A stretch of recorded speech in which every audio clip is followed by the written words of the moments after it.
हर एक नदियाँ के होठों पर समंदर का किनारा है। हर एक नदियाँ के होठों पर समंदर का तराना है। यहाँ फरहाद के आगे सदा कोई बहाना है। वही बातें पुरानी थी, वही किस्सा पुराना है। वही बातें पुरानी थी, वही किस्सा पुराना है। तुम्हारे और मेरे बीच में सारा जमाना है। तुम्हारे और मेरे बीच में सारा जमाना है। जय हिंद दोस्तों, आज हम लोग प्रॉफिट और लॉस की दूसरी क्लास एक बार फिर से एक नए तरीके से, एक धाकड़ ट्रिक के साथ कुछ नए क्वेश्चन जो रिलेट रहेंगे क्वेश्चनों से, तो उस टाइप को एक साथ हम लोग पढ़ने का प्रयास करते हैं। तो चलिए हम लोग शुरुआत करते हैं आज का पहला क्वेश्चन से। पहला क्वेश्चन है, यदि 18 कुर्सियों की लागत 16 कुर्सियों के बिक्री मूल्य के बराबर है तो उन पर लाभ प्रतिशत कितना होगा। तो ये क्वेश्चन आपको कभी परेशान नहीं करेंगे, क्योंकि ये बहुत आसान क्वेश्चन होते हैं। जैसी लैंग्वेज लिखी जाए बस वैसा कर दीजिए, रटना नहीं है। बुक में फार्मूला लिखा होता है m/m-n वगैरह वगैरह, वो आपको नहीं करना है। आपको सीधे कॉन्सेप्ट लिखना है, क्योंकि आप फार्मूला लिखोगे तो कभी कभी क्वेश्चन ऐसा आ जाता है कि बिक्री मूल्य पहले कर देता है। इन फार्मूले में हमेशा जब भी क्वेश्चन बना है वो क्रय मूल्य पहले रहा है। ठीक है, तो बस ध्यान ये रखना है कि जब भी ये क्वेश्चन है तो कुछ ज़्यादा दिमाग नहीं लगाना है। सीधे आप करेंगे 18 का जो CP है वो 16 के SP के बराबर। तो रेशियो सिर्फ लेना है बस। इधर हो गया 9, इधर हो गया 8। तो देखो CP तुम्हारा हो गया 8 और SP तुम्हारा हो गया 9। खुद पता चल जाएगा प्रॉफिट हो रहा है कि लॉस हो रहा है। तो 8 की वस्तु 9 में गई, यानी प्रॉफिट कितने का 1/8, और 1/8 की वैल्यू कितनी होती है 12.5। क्लियर। अगला देखिए, अगला हो गया 16 वस्तुओं का बिक्री मूल्य। वो पहले बिक्री आएगा ना, अगर आप फार्मूले से पढ़ते तो यहीं गलत कर देते। तो 16 का SP 20 के CP के बराबर है। 4 से काट दो, 4 चौक 16, 4 पंचे 20, यानी कि SP कितना हो गया 5, CP कितना हो गया 4, प्रॉफिट कितने का 1। कहाँ से 4 से। तो 25% लाभ, 25% लाभ। क्लियर। आगे देखिए, अगला है क्वेश्चन क्या है कि एक व्यक्ति 400 आम 320 आमों के क्रय मूल्य पर बेचता है। इसका मतलब क्या हुआ, 320 आम का जो CP है वो 400 आम के SP के बराबर है। 0 से 0, 4 8 32, 8 5 40।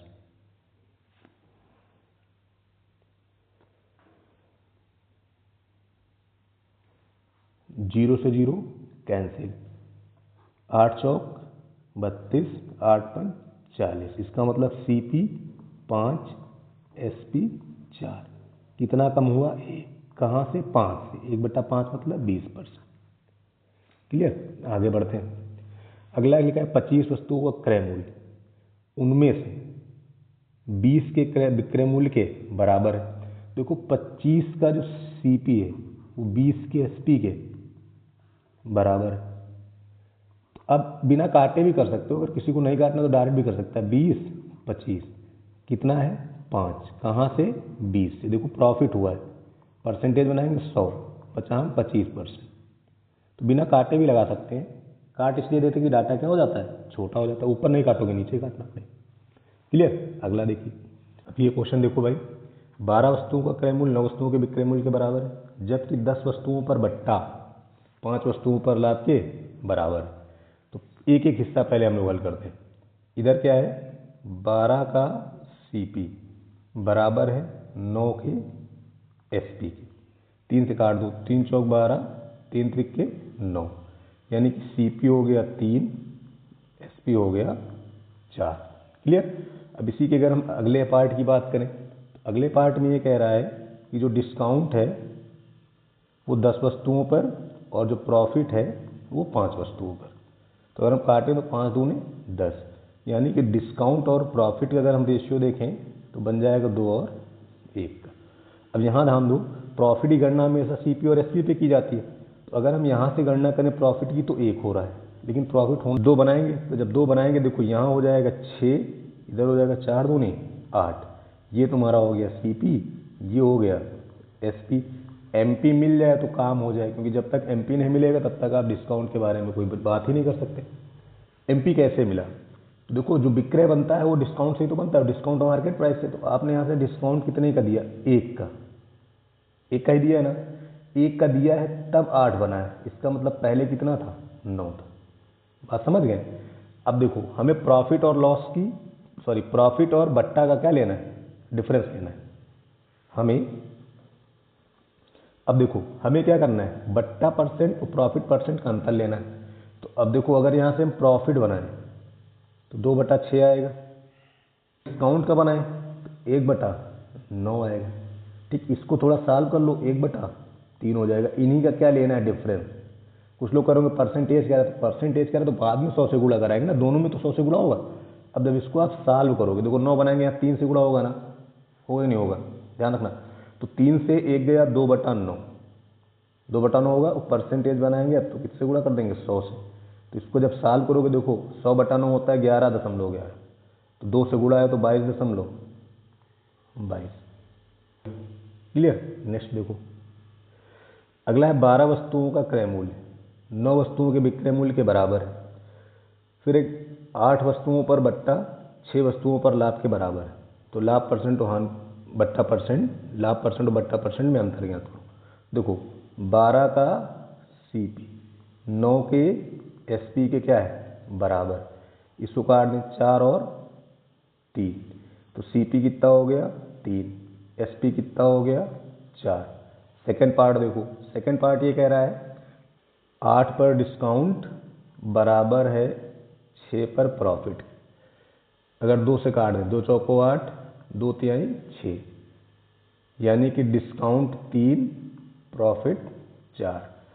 प्रॉफिट की गणना कहाँ से करेंगे? सीपी और एसपी पे। तो देखो प्रॉफिट कितने का है? 1 का। होना कितना चाहिए? 4, तो 4 से गुणा कर लो।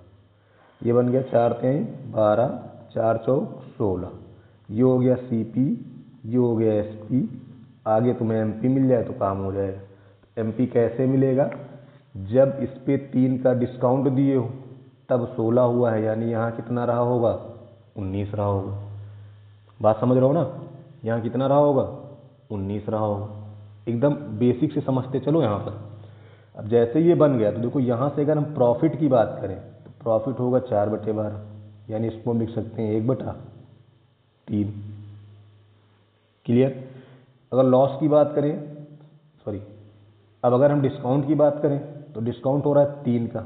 डिस्काउंट होता कहाँ से? एमपी से, यानी 3/19। अब इन्हीं दोनों का क्या लेना है? डिफरेंस लेना है, इन दोनों। ठीक है, जब डिफरेंस लेंगे देखो इधर हो गया 19, इधर हो गया 9, तो 19 से 9 गया कितना बचा? 10, और 19 तिया 57। यही तो बनेगा। कोई डाउट हो मन में तो बताओ। यहां तक बात क्लियर है? अब जैसे ही ये बन गया, जैसे ये वैल्यू बन गई तो आगे हम लोग क्या करेंगे? 100 से गुणा। किससे गुणा? 100 से गुणा कर लेंगे, क्योंकि जैसे ही 100 से गुणा करेंगे हमें अगली वैल्यू मिल जाएगी। बात समझ रहे हो कि नहीं? क्वेश्चन को करने का सबसे आसान तरीका यही होता है कि वैल्यू को कैसे बराबर करना है, कहाँ पे बराबर करना है। जैसे ही बराबर हो जाएगा वैसे ही आपका आंसर आ जाएगा। समझ गए बात? क्लियर? तो इसको जब हम 57 से डिवाइड करेंगे तो जाएगा लगभग 17.5 के पास। क्लियर? कोई डाउट है इसमें? आगे बढ़ा जाए? चलिए अगला देखते हैं। अगला है कि 20 वस्तुओं का क्रय मूल्य जो है वो 25 वस्तुओं के विक्रय मूल्य के बराबर है। तो कोई बात नहीं, यहीं पे हम लोग हल कर ले रहे हैं। यहाँ से ये हो गया 4, ये हो गया 5। ठीक, कोशिश करो वहीं पे कर लिया जाए ना। अगर हम सीपी लिखेंगे तो 5 आएगा, क्योंकि यहाँ पे बराबर लग जाएगा ना। और अगर एसपी लिखेंगे तो 4 आएगा। ठीक है, फिर कह रहा है कि 8 वस्तुओं का बट्टा 5 वस्तुओं के लॉस के बराबर है। तो उधर कट नहीं रहा, कुछ सीधे भी लिख दो, डिस्काउंट और लॉस लिख दिया गया। लॉस होगा 8, डिस्काउंट होगा 5। अब बना लीजिएगा। तो देखो लॉस यहाँ पे है कितने का, 1 का, होना कितना चाहिए 8, तो 8 करने के लिए 8 से गुणा करेंगे। तो यहाँ पे हो जाएगा 40, यहाँ पे हो जाएगा 32। होगा भाई, कोई डाउट हो बताओ। तो ये तुम्हारा हो गया सीपी, ये हो गया एसपी। एमपी की अगर हम बात करें तो एमपी क्या होगा, एमपी होगा 5 डिस्काउंट देने के बाद बच रहा 32, यानी एमपी रहा होगा 37। अब डिफरेंस अगर लेना, देखो यहाँ से कितने का अंतर है 8 का, कहाँ से 40 से, यानी ये वैल्यू बन जाएगी 1/5। कोई दिक्कत है यहाँ तक। आगे डिस्काउंट है 5 का, लेकिन कहाँ से 37, ये तो बनेगा। दोनों का डिफरेंस ले लो, दोनों क्या ले लिया जाए डिफरेंस। देखो इधर हो गया 37, इधर हो गया 25, होगा ना 25, 37 25 का अंतर कितना हो गया 12, बटे में बचा 5 गुणे 37। अब अगर मुझे डिफरेंस वो परसेंटेज बनाना है तो 100 से गुणा करेंगे, कर दो 5 से काट दो, यहाँ कितना हो गया 20, यानी वैल्यू हो गई 240/37। देखो एक बार तो ये जाएगा ही नहीं, तो ना तो ये सही होगा ना ये सही होगा, और अगर 2 बार लेके जाओगे तब भी नहीं जाएगा, 37 दूना 74, तो ये भी सही नहीं होगा। यानी इनमें से कौन सा सही है, बी ऑप्शन, इनमें से कोई नहीं। देख के ही पता। अब देखिए टाइप चेंज है ना, टाइप चेंज हुआ तो देखिए टाइप चेंज में क्या कॉन्सेप्ट। टाइप चेंज में कि 100 संतरे बेचकर एक विक्रेता को 20 संतरे के विक्रय मूल्य के बराबर लाभ होता है, 20 संतरे के विक्रय मूल्य के बराबर लाभ होता है, तो लाभ प्रतिशत ज्ञात करो। ध्यान दो, इसको अगर डायरेक्ट आपको लगाना है, शॉर्टकट ही समझना है, तो मैं थोड़ी सी चीज़ आपको समझाऊंगा कि अगर यदि आप बेच रहे हैं तब भी एसपी है, और जो हमें लाभ या हानि हो रहा है वो भी अगर एसपी ही है, देखो ये भी एसपी है ना, वो बेच रहे हैं तब भी एसपी है, तो अगर ये दोनों सेम हो जाए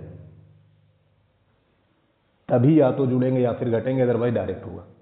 ठीक है, दोनों अगर सेम हो गए तब तो या तो जुड़ेंगे या फिर घटेंगे, अदरवाइज सेम। तो देखो यहाँ भी एसपी है, यहाँ भी एसपी है, यानी या तो जुड़ेंगे या फिर घटेंगे। तो सबसे ऊपर हम लिखेंगे पहले लाभ, लाभ कितने का है 20 का, और लाभ के केस में क्रय हमेशा छोटा रहेगा, लाभ के केस में क्रय हमेशा छोटा रहेगा। तो 100 में से 20 घटा दो, कितना बचा 80, यानी 1/4, और 1/4 की वैल्यू 25%। क्लियर, कोई डाउट है। आगे देखो, देखें बेचा है ये एसपी हो गया, इधर जो बिक्री हो रहा है यहाँ भी एसपी हो गया। बताओ दोनों एसपी हैं तो 100% या तो जुड़ेंगे या फिर घटेंगे। तो प्रॉफिट कितना है 11, ऊपर हो गया, बटे में जब भी लाभ होगा क्रय कम होगा तो घटा देंगे, कितना है 22, यानी 1/2, 1/2 का मतलब 50%। क्लियर। आगे देखिए, अगला है हानि हुई है, कोई बात नहीं, ये भी बेचा है और यहाँ भी क्या लिखा है बिक्री, तो दोनों सेम हो गए ना, जैसे ही सेम हो गए तो हानि इतनी ऊपर लिखो। अब हानि के केस में सीपी बड़ा होगा, हानि के केस में खरीदे वाला मूल्य क्या होता है ज़्यादा होता है, तो जब ज़्यादा हो गया तो यहाँ जुड़ गया 40, यानी 1/10, और 1/10 की वैल्यू कितनी होती है 10%। बिल्कुल सिंपल है, आगे बढ़े। देखो आगे क्या है, 72 वस्तुओं को बेचने पर, यहाँ भी क्या है बेचने पर, यानी विक्रय मूल्य का हानि हुई है कितने की 9 की। अब बताओ अगर 9 की हानि है तो जो हमारा सीपी वो ज़्यादा होगा, ज़्यादा मतलब कितना होगा 72 9 81, यानी 1/9, 1/9 होता है 11 के आसपास, तो ये होगा नहीं, यानी इनमें से कोई नहीं। आगे बढ़ते हैं, आगे क्या लिखा है कि 72 वस्तुओं को बेचने पर एक आदमी को 9 वस्तुओं के क्रय मूल्य। अब ध्यान दो यहाँ पे, इधर आप बेच रहे हो, इधर तुम्हें जो लाभ हुआ वो सीपी पर हुआ है, तो दोनों अलग हो गए ना, तो जब अलग हो गए तो डायरेक्ट लिखना है 9/72, कुछ भी करने की जरूरत नहीं, डायरेक्ट 9/72, 1/8, 1/8 की वैल्यू 12.5। जब एसपी रहे तभी आपको कुछ छेड़खानी करनी, अदरवाइज कुछ करने की जरूरत नहीं है। अगला देखिए, 72 वस्तुएं, 9 वस्तुएं, क्रय मूल्य दे दिया ना, यानी 9/72, 1/8, यानी 12.5। चाहे वो लाभ हो चाहे हानि, आंसर आपको यही मिलेगा अगर आप क्रय पर हैं तब। ठीक है, आगे देखिए, आगे कह रहा है कि 72 गेंदों को 720 रुपए में बेचने पर 5 गेंदों के लागत मूल्य के बराबर हानि होती। लागत मतलब CP हुआ, तो इसका मतलब सीधे 5/17 की हानि हो गई। यहाँ तक कोई दिक्कत हो तो बताओ। अब देखो 5/17 की हानि का मतलब हुआ कि 17 की वस्तु कितने में जाएगी, 12 में जाएगी। यही मीनिंग हुआ ना। 17 की वस्तु 12 में गई, मतलब इसकी वैल्यू कितनी हो गई, 720। 12 की वैल्यू कितनी हो गई, 720। इतना कॉन्सेप्ट समझ में आया कि नहीं आया भाई? पहले हम परसेंटेज बनाएंगे, उसके बाद आगे की कहानी देखेंगे। तो हमने परसेंटेज बना लिया। जैसे ही परसेंटेज बन गया तो 1 की वैल्यू कितनी हो गई, 60। 1 की वैल्यू कितनी हो गई, 60। क्लियर? आंसर कितना हो गया, 60। बात क्लियर है कि नहीं, समझ रहे हो ना? कोई डाउट हो मन में तो आप बताएं। एकदम पक्का है? आगे बढ़ा जाए। अच्छा, कुछ लोग कहेंगे कि सर जी पूछ तो हमसे लागत रहा, आप बता 60 रहो। तो मेरे भाई अगर आप 17 की वैल्यू नहीं करियो, 17 को 60 होई कि ना होई, होई। अभी 17 वस्तुओं का है, वो तुमका एक वस्तु बनाओ तो 17 भाग करियो कि नहीं। देखो फिर से कितना जी, 60 तो जी। समझ गए ना बात? आगे देखो। आगे 17 गेंदें बेचने पर 5 गेंदों के लागत मूल्य के बराबर हानि होती। लागत मूल्य दिया है भाई, यानी 5/17 ही रहेगा। अगर लागत मूल्य है मतलब 5/17 ही रहेगा। जैसे ही ये बन गया, देखो 17 की वस्तु कितने में जाएगी, 12 में जाएगी। इस बार तुमको दिया गया 17 वस्तुओं का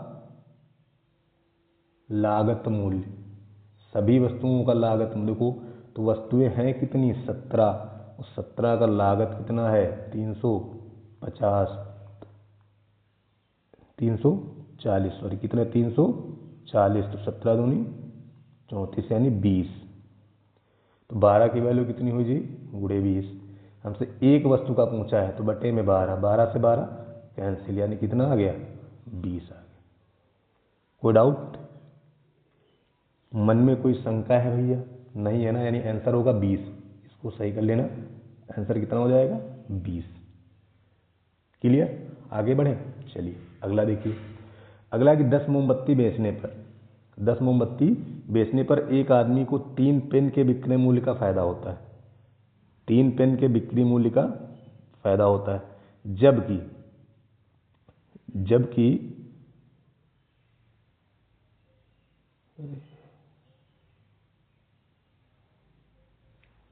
देखो क्वेश्चन क्या है कि 10 मोमबत्ती बेचने पर एक आदमी को 3 पेन के बिक्री मूल्य का फायदा होता है, जबकि 10 पेन बेचने पर 4 मोमबत्ती के बिक्री मूल्य के बराबर नुकसान होता है। हानि प्रतिशत व लाभ प्रतिशत की कीमत बराबर है, यानी हानि परसेंट लाभ परसेंट क्या है, बराबर है। और मोमबत्ती के क्रय मूल्य पेन के क्रय मूल्य से आधा है, तो मोमबत्ती और पेन के विक्रय मूल्य का अनुपात ज्ञात करें। तो देखो कुछ करना नहीं है, एक तरफ तुम मोमबत्ती लिख दो और एक तरफ पेन लिख दो। ठीक, इनके क्रय मूल्य की जानकारी दी गई। क्रय मूल्य की जानकारी कैसी है कि अगर ये 2 के हैं तो ये कितने के होंगे, 1 के होंगे। इतनी बात क्लियर है, कोई शंका? अब देखिए अगर एक ही वस्तु पे काम होता तो कहानी थोड़ी आसान होती, लेकिन समस्या है कि थोड़ा सा अलग है। वो जब अलग है तो हम SP एजम्पशन करना पड़ेगा। मान लो मोमबत्ती A की थी और पेन B का था, एक पेन का SP, एक पेन का SP B और एक मोमबत्ती का SP A। ठीक है, अब ध्यान देना, क्वेश्चन ये कहा कि 10 मोमबत्ती बेचने पर, ठीक, तो अगर 10 मोमबत्ती बेचोगे तो 10 मोमबत्ती का CP कितना हो जाएगा। देखो 10 हमारा CP हो गया। अब अगर प्रॉफिट मिल जाए तो परसेंटेज मिल जाएगा। प्रॉफिट क्या, 3 पेन के बिक्री के बराबर, तो एक पेन का बिक्री B है तो 3 पेन का बिक्री 3B हो जाएगी। ये बन गया प्रॉफिट। कोई डाउट है यहाँ पे? अब अगर हम लॉस की बात करते हैं तो लॉस कब होता है, जब आप 10 पेन बेचते हो, तभी तो होता है। तो 10 पेन अगर बेचेंगे तो 10 पेन का क्रय कितना होगा, 10 दूनी 20 हो जाएगा। कोई डाउट यहाँ पे? अब नुकसान हुआ है इस पे, और नुकसान हुआ कितने का है, 4 मोमबत्ती के बिक्री मूल्य के बराबर। तो मोमबत्ती एक है कितने, 10 की, तो 4 कितने की हो जाएंगी? तो मोमबत्ती एक है कितने की? एक ही, तो 4 कितने की हो जाएंगी? 4 एक ही। यही तो है, वो कह रहा दोनों आपस में क्या है? बराबर। अच्छा, कुछ देने के मन में शंका आ गई हुई कि परसेंटेज बराबर करे, तो अब बताओ या अगर तुम 100 से गुणा इधर कराओगे और 100 से गुणा इधर कराओगे तो 100 का हो जी, कैंसिल हो जाए। तो कुछ चीज़ें कॉमन होती हैं दोस्त, जिनको आप पहले से ही सोच रखा करो। ठीक है, अब इसको सॉल्व करें तो 0 से 0 खत्म, 2 दूनी 4 हो गया। ठीक है, अब ध्यान दो, अगर हम ए और बी का अनुपात लिखें तो ए के हिस्से में आया 3, बी के हिस्से में आया 2। वो शायद तुमसे यही पूछ भी रहा है, यही तो पूछ रहा है, मोमबत्ती और पेन के विक्रय मूल्य का अनुपात यानी 3:2। तो आंसर कौन सा हो गया? बी वाला। ये एक अच्छा सा क्वेश्चन था, इसको आप ध्यान रखिएगा, बहुत ही इंपॉर्टेंट क्वेश्चन है ये। क्लियर? कोई डाउट? तो आज की क्लास यहीं तक रहती है और अगली क्लास में एक नए टॉपिक प्रॉफिट लॉस का और एक नई ट्रिक के साथ हम लोग मिलते हैं। Thank you class. जय हिंद, जय भारत।